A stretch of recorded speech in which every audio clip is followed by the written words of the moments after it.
नमस्कार दोस्तों, स्वागत है आप सभी का एक बार फिर से हमारे चैनल पौराणिक ज्ञान पर। आपका बहुत बहुत स्वागत है। माँ भगवती दुर्गा की कृपा आप और आपके पूरे परिवार पर सदा सर्वदा बनी रहे। तो दोस्तों, नवरात्रि में पहला दिन बहुत महत्वपूर्ण होता है।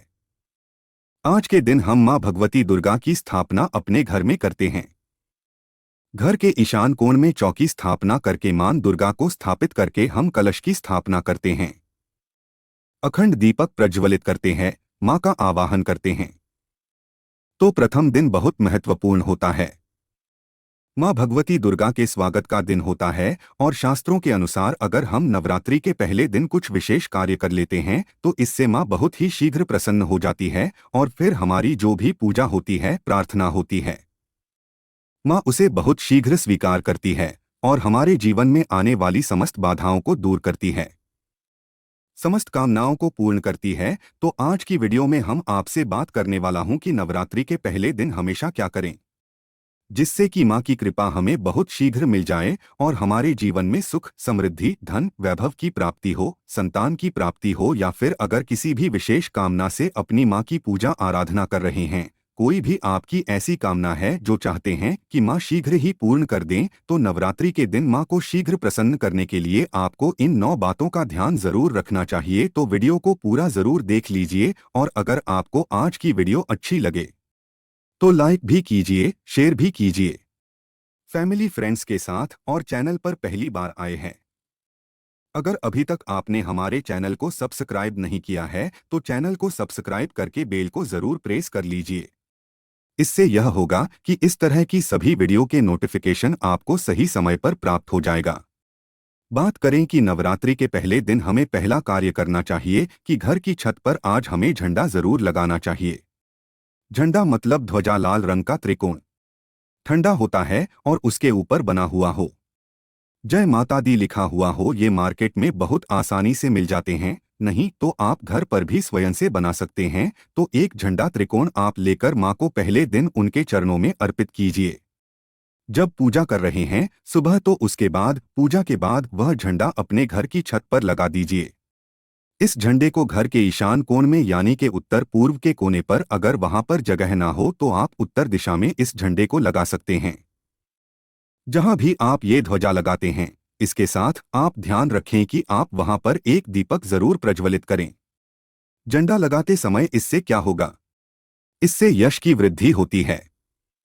देखिए, जब हम झंडा अपने घर पर लगाते हैं जो कि हमेशा लहराता रहता है, तो यह इस बात का सूचक है झंडा की आपको जीवन में सफलता की प्राप्ति होगी, यश की प्राप्ति होगी, मान प्रतिष्ठा की प्राप्ति होगी, समस्त प्रकार के सुखों की प्राप्ति होगी।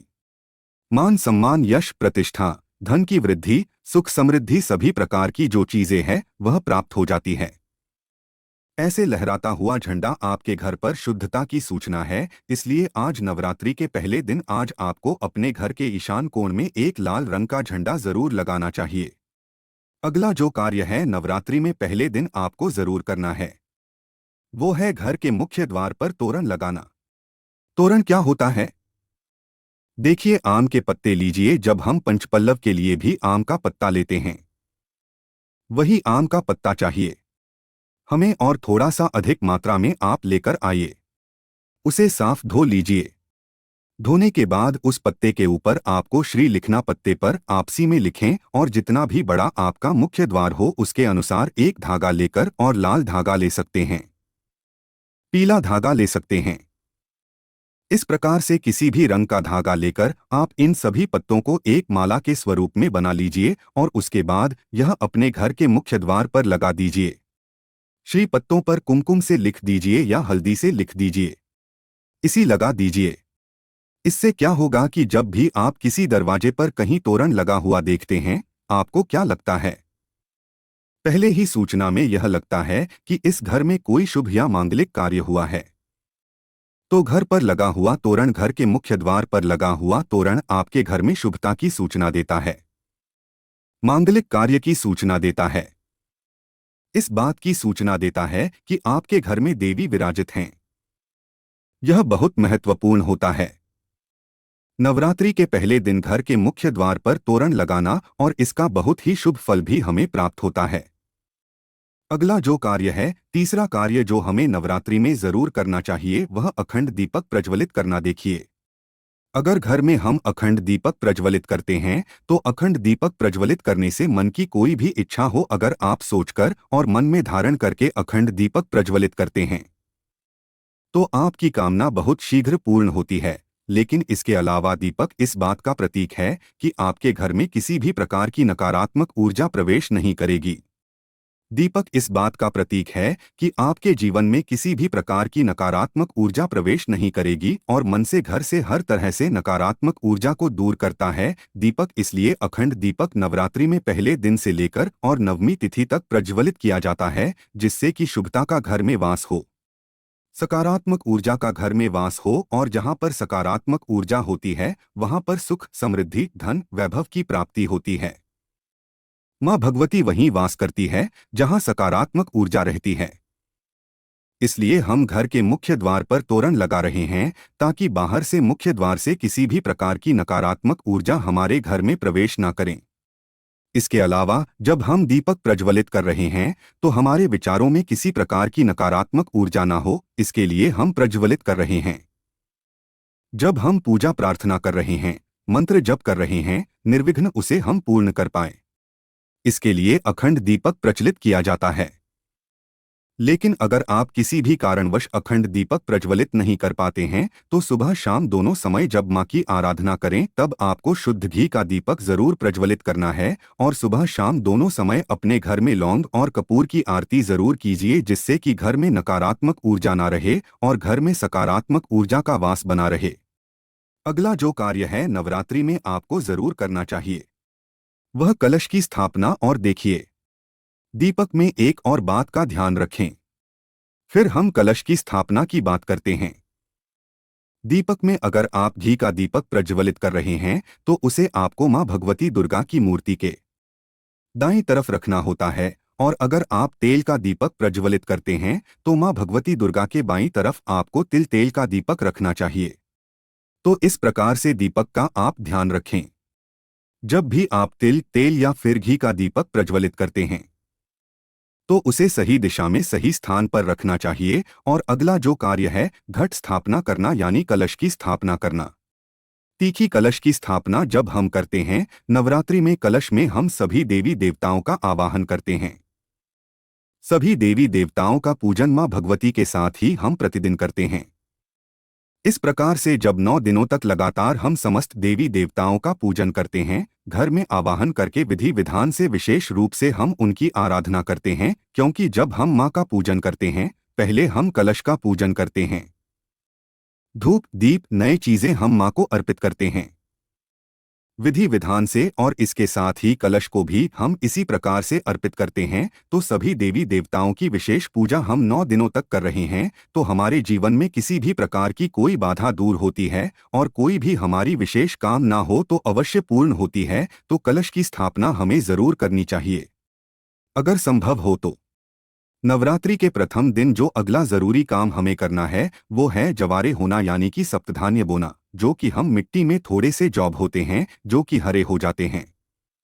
बहुत सी ऐसी जॉब अंकुरित हो जाते हैं, और यह शीघ्र ही अंकुरित तब होते हैं जब हमारे घर में अन्न होते हैं। तो यह इस बात की सूचना देते हैं कि हमारे घर में सुख समृद्धि आने वाली है। हमारे घर में मां भगवती विराजित हो चुकी है और घर में सुख, समृद्धि, धन, वैभव, सभी प्रकार की जो शुभता है उसका आशीर्वाद हमेशा दे रही है। तो घर में अगर आप जॉब होते हैं, सप्तधान्य बोते हैं तो बहुत ही श्रेष्ठ माना जाता है।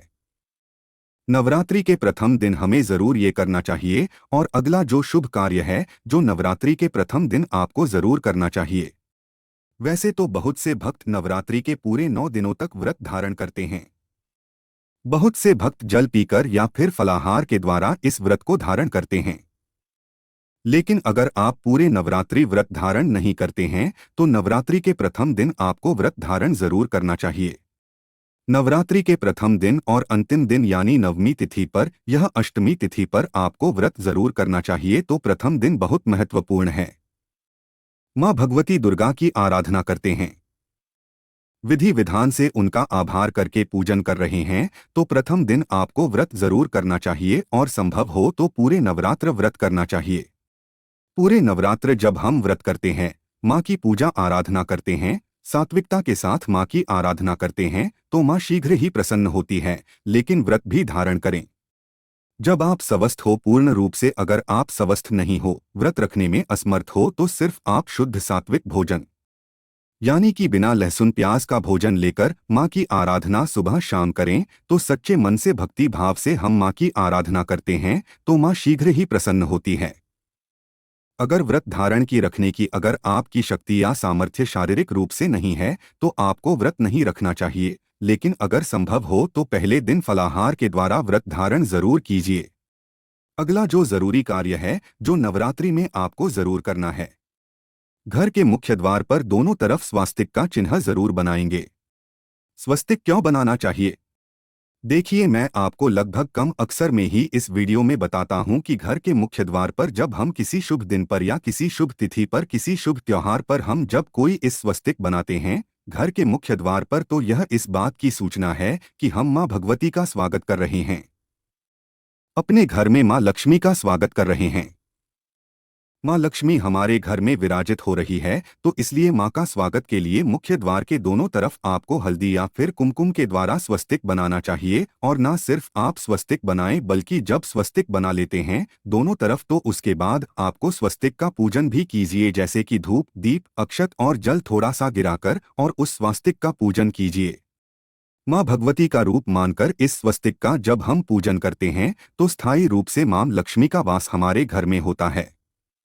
तो जरूर आपको इस बात का ध्यान रखना है। और जो सबसे जरूरी काम है, जो हमें सुबह जरूर करना है, स्नान इत्यादि करने के बाद नवरात्रि के प्रथम दिन, और आप प्रतिदिन भी कर सकते हैं, लेकिन प्रथम दिन विशेष रूप से अनिवार्य है यह काम कि घर में आप गंगा जल का, शुद्ध गंगाजल का छिड़काव कीजिए। गंगाजल ना हो तो आप शुद्ध जल भी अभिमंत्रित करके, जैसे माँ भगवती के पास, अब थोड़ी देर तक उस जल को रख दीजिए। उसके बाद आप जैसे मंत्र जप वगैरह करते हैं, विधि विधान से पूजा करते हैं, तो वह जल अभिमंत्रित हो जाता है। उस जल के द्वारा पूरे घर में, घर के कोने कोने में, मुख्य द्वार से लेकर हर तरफ उस जल का छिड़काव कीजिए, जिससे कि घर में सकारात्मक ऊर्जा का वास हो। और जो भी हम मंत्र जाप कर रहे हैं, अनुष्ठान कर रहे हैं, माँ की आराधना कर रहे हैं, उसमें किसी प्रकार की कोई बाधा न आए। इसके लिए घर से नकारात्मक ऊर्जा का दूर होना अत्यंत ही आवश्यक है। और घर में सकारात्मक ऊर्जा जितनी अधिक रहेगी, जितना अधिक समय तक, उतनी अधिक सच्चे मन से हम माँ की आराधना कर पाएंगे। नकारात्मक ऊर्जा की वजह से हमारी पूजा में, हमारी प्रार्थना में, मंत्र जप में बाधाएं आती हैं। इसलिए इन बाधाओं को दूर करने के लिए नवरात्रि के प्रथम दिन यह नियम बनाए गए हैं कि अगर हम विधि विधान से इन 9 नियमों का पाठ नवरात्रि के पहले दिन कर लेते हैं, तो पूरे नवरात्रि हम माँ की आराधना निर्विघ्न कर पाते हैं। और इस प्रकार से जब हम माँ की आराधना करते हैं निर्विघ्न भाव से, मतलब किसी प्रकार की कोई बाधा न आए आपकी पूजा में, मंत्र जाप में और अनुष्ठान में, तो आपकी पूजा संपन्न होती है अच्छे से, और सफलता की भी प्राप्ति होती है। तभी जब हमारी पूजा अच्छे से संपन्न होगी, तभी हमें माँ का आशीर्वाद भी प्राप्त होता है। इसलिए बहुत आवश्यक है इन नियमों का पालन नवरात्र के प्रथम दिन करना। आशा करता हूँ आज की वीडियो आपके लिए अवश्य उपयोगी होगी। और आज की वीडियो अगर आपको अच्छी लगी हो तो लाइक जरूर कर दीजिए, शेयर कर दीजिए फैमिली फ्रेंड्स के साथ। और चैनल पर पहली बार आए हैं, अगर अभी तक आप मेरे चैनल को सब्सक्राइब नहीं किया है, तो चैनल को सब्सक्राइब जरूर कर लीजिए। और दोस्तों, हमारे द्वारा दी गई जानकारी शास्त्रों में वर्णित और बिल्कुल सटीक रूप से आपको प्रदान की जाती है। और प्रिय भक्तों, पूजा पाठ और नवरात्रि के संबंधित आपके मन में कोई भी सवाल हो तो हमें कमेंट बॉक्स में जरूर लिखें। धन्यवाद।